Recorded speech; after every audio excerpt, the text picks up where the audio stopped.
Simple method grammar is about helping your language stand out and shine, even when you talk about something simple. When talking about simple things, there is a risk of sliding down into using very basic language.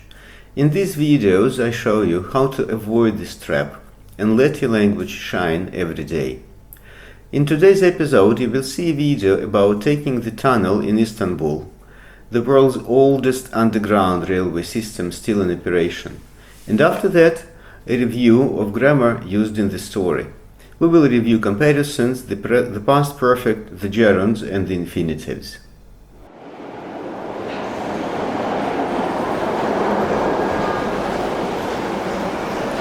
Taking the world's oldest underground funicular was a surprisingly mundane experience.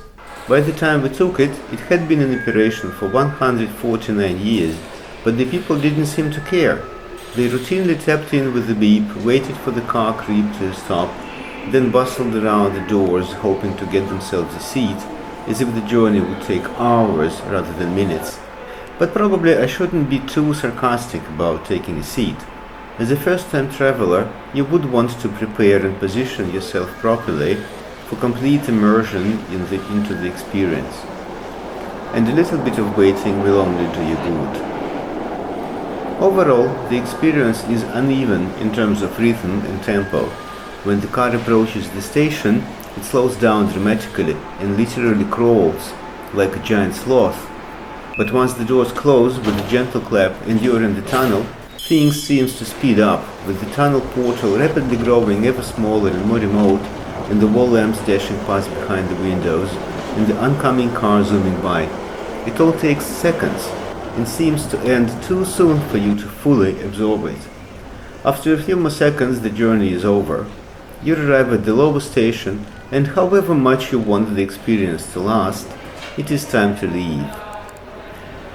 At the exit, you will be ignored by the omnipresent cat. It seems to know that the best way to appreciate the legacy of the past is to continue using it in the present, but it keeps quiet about it.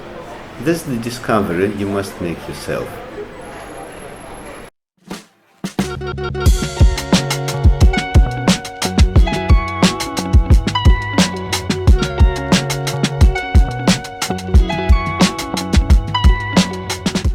Good opportunities to showcase your grammar do not grow on trees. You should create them yourself.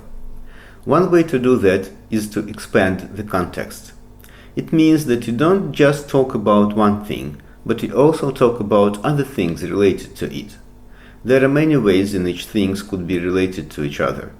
Today we will focus on two of them: comparisons and temporal relations. Comparing doesn't only mean talking about what is similar or different based on one characteristic, like size, price, age, whatever, like here. Taking the world's oldest underground funicular was a surprisingly mundane experience. Here I used one of the most basic comparative tools, meaning that the tunnel is older than any other urban underground railway in the world. It is often smart to compare not just particular characteristics, but to say that we are getting an impression that reminds us of some other context, a different situation, or a different thing, like in these examples. It slows down dramatically and literally crawls like a giant sloth, hoping to get themselves a seat, as if the journey would take hours. Here, two tools were used: as if and like. Like is good for comparing a thing to a thing, an animal in this case. Yes, I compared the carriage to a sloth. While as if is great for comparing things that are happening, things that involve an action. That's why after as if you will use a clause, a subject and a verb pair, and after like you will use a noun. Another way to expand the context is to make temporal connections. A common strategy is to link the present to the past, like in this example. By the time we took it, it had been in operation for 149 years.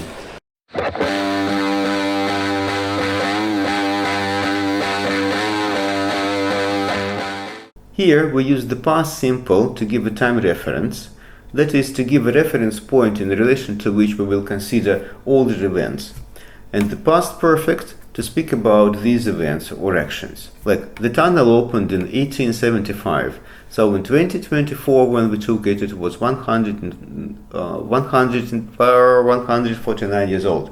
In other words, it had been in operation for 149 years by the time we took it. Another sign of advanced language is how you use verbs. Generally, the verbs, words which name an action, are the core of the language.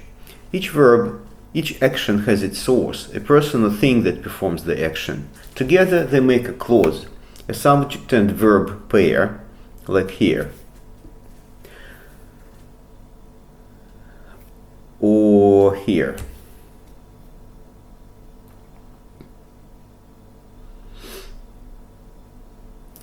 Together they can make a sentence like this.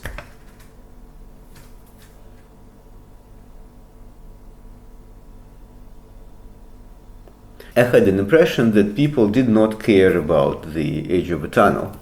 This sentence contains two clauses because there are two verbs and each of them wants a subject.